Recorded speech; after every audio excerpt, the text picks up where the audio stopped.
Assalamualaikum warahmatullahi wabarakatuh. Masih bersama saya Suwandi di channel Dunia Ikan Gabus. Kesempatan hari ini masih berada di Jalan Kiai Ronggo nomor 99, Desa Tawangsari, Kecamatan Pengasih, Kabupaten Kulon Progo, Daerah Istimewa Yogyakarta. Ya, di sini tempat untuk budidaya ikan gabus. Ya, dari CV Mina Jaya Lestari. Baik pemirsa, masih menjawab pertanyaan-pertanyaan seputar budidaya ikan gabus ya. Jadi itu yang bisa saya bagikan kepada teman-teman dan pemirsa sekalian bagi yang berminat budidaya ikan gabus. Tentunya yang di sini kita juga membagikan bagaimana cara untuk budidayanya, kemudian bagaimana pembenihannya, kemudian bagaimana nanti hasil pemasaran yang bisa kita sampaikan dari hasil panen dari para peternak ya. Bagaimana menjualnya, di mana menjualnya, semuanya ada di channel Dunia Ikan Gabus. Mungkin satu-satunya channel yang membahas fokus khusus untuk ikan gabus. Jadi teman-teman yang bertanya untuk komoditas lain selain ikan gabus, mungkin di channel saya yang lain, karena juga ada kita membahas juga di dunia agro terutama pada umumnya ya. Baik pemirsa, ada pertanyaan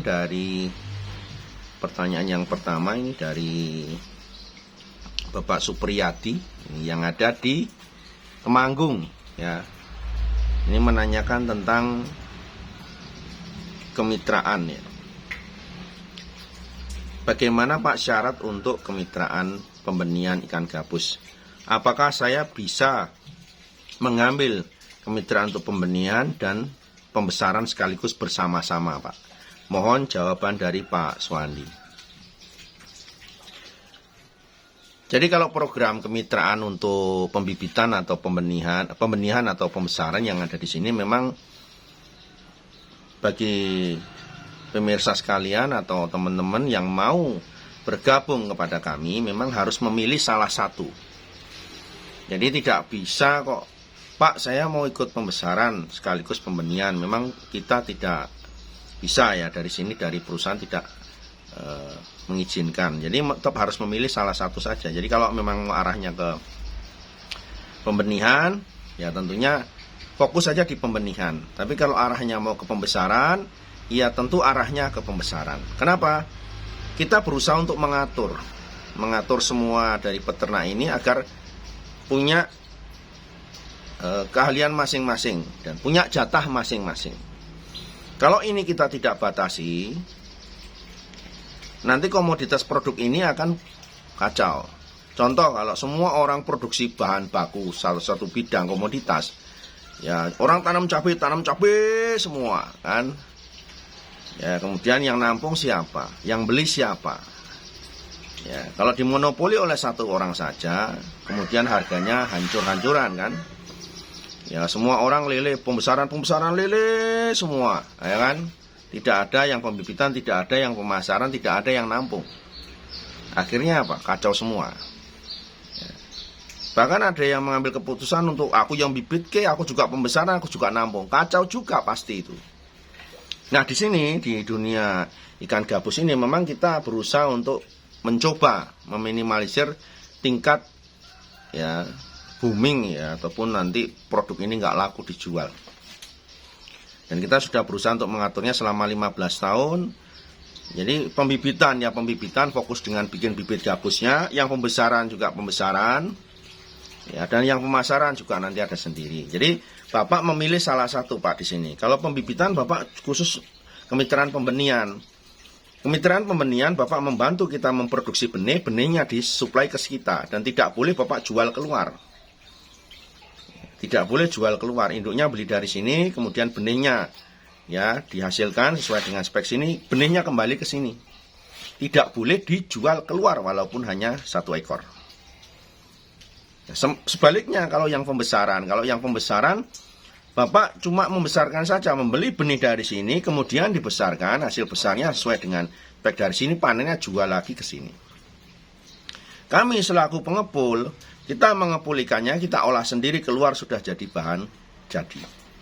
Nah, disitulah Pak terjadinya kita keseimbangan Pak. Yang pembesaran juga ada sendiri, yang pembibitan ada sendiri, yang pemasaran dan pengolahan ada sendiri. Sehingga semuanya bisa tercover Pak. Ya, dan kita yang membatasi kemitraan pembenihan yang mana, yang pembesaran itu yang mana. Dan di situ kita juga kasih pendampingan. Jadi Bapak kalau kemitraan akan kita dampingi bagaimana pembibitan, pembesaran, ya tentunya dengan cara-cara seperti yang perusahaan inginkan.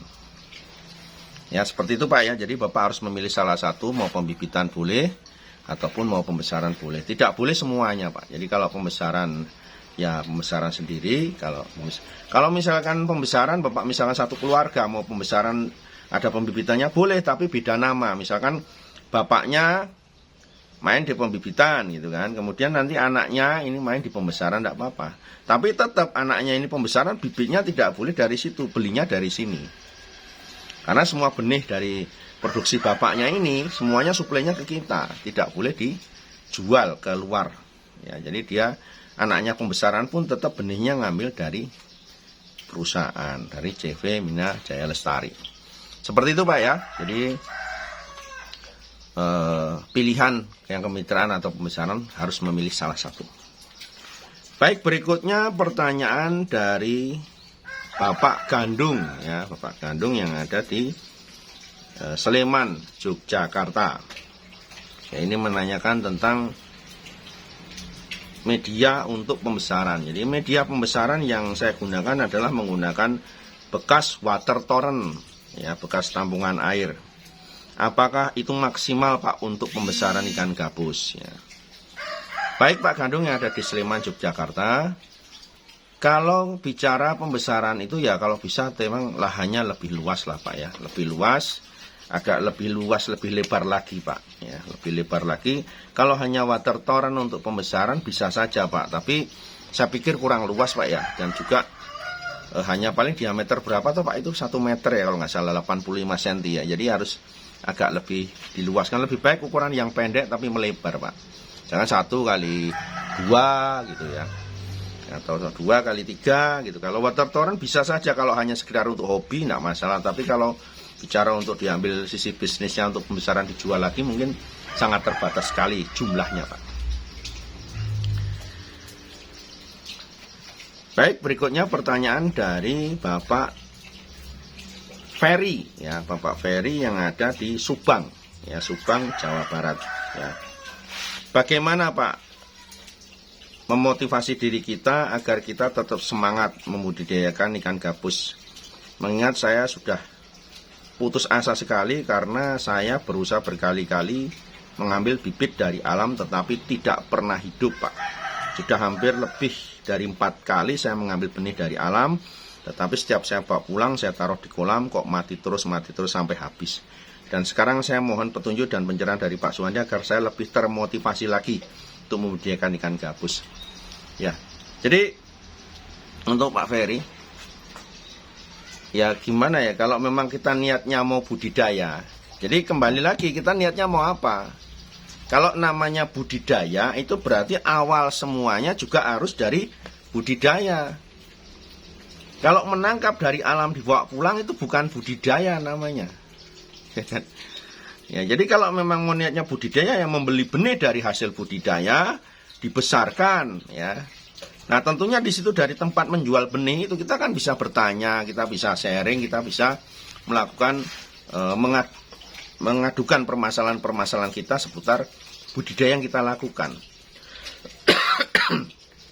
Tapi kalau Bapak mengambilnya sudah mulainya dari alam, mungkin kalau terjadi kendala Bapak sulit untuk mengatasinya. Jadi mulailah dari awal saat budidaya ini ya mulai dari budidaya. Kalau benihnya dari budidaya mungkin Bapak akan mengurangi resiko-resiko yang terjadi.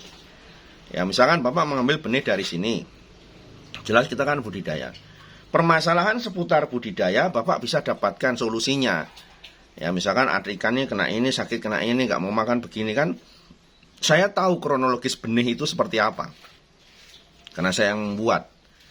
Jadi Bapak memulai dulu dari budidaya. Berapapun nilai jumlahnya itu Bapak harus memulai punya tujuannya mau apa ya. Jadi kalau Bapak sudah berkecimpung memulai budidaya ikan gabus kok mulainya dari alam, ya kita sulit Pak. Itu bukan masuk kategori budidaya itu Pak, karena memang sudah liar bawa pulang. Ya, perjuangan Bapak harus cukup besar ya. Dan motivasi diri tadi itu kembali lagi Pak, kita tujuannya mau apa? Ya, kalau kita memang niatkan usaha kita itu jadikan sebuah tumpuan harapan. Saya mau budidaya ikan gabus, mudah-mudahan saya dapat hasil dari sini. Ya tentunya kita juga memulainya dengan sesuatu yang jelas juga di tempat orang-orang yang memang betul-betul budidaya juga. Ya, jadi kalau misalkan nih Bapak ngambil dari alam, bawa pulang mati, bawa pulang mati, bawa pulang mati. Bapak tidak punya tempat Bapak mengadukan permasalahan Bapak ini kepada siapapun. Kira-kira saja, kalaupun toh ada teman-teman yang membantu di sosmed atau di Facebook dengan pengalaman mereka, itu kan kebetulan bersamaan saja kasusnya. Tapi untuk jangka panjang mereka juga belum tentu tahu, karena mereka tidak budidaya juga, mereka mengambil dari alam. Ya, hanya pengalaman-pengalaman yang mereka dapatkan dari benih dari alam saja yang diterapkan. Ya, siapa tahu cocok dengan apa yang Bapak rasakan. Tapi kalau Bapak tujuannya, saya mau budidaya, beli benih dari budidaya, nanti hasil panennya juga dijual kepada pengepul budidaya, itu jelas Pak. Jadi Bapak bisa mempunyai solusi permasalahan di budidaya, jadi tidak ngambang. Ya, hasil panennya juga jelas yang jual, di mana menampungnya. Ya. Nah kalau Bapak ngambil dari alam, tidak ada yang tanggung jawab Pak. Misalkan panen 1 ton gitu dari alam. Siapa mau beli kalau memang Bapak tidak punya channel untuk menjual ikan gabus sejumlah itu? Tidak semua para pedagang ikan itu punya link atau channel Pak untuk menjual hasil budidaya, hasil tangkapan alam itu. Ya alhamdulillah saja kami punya pengolahan sendiri, ya punya pengolahan hasil ending dari ikan gabus itu sendiri. Jadi kuota pengolahan tidak terbatas. Kita nggak tergantung dengan orang lain, Pak Suwandi nampung ikan gabus lalu dijual kemana ya? Tidak. Kita punya pengolahan sendiri. Ya, dan kita terus akan mengembangkan pengolahan ikan gabus itu dari bahan baku ikan gabus.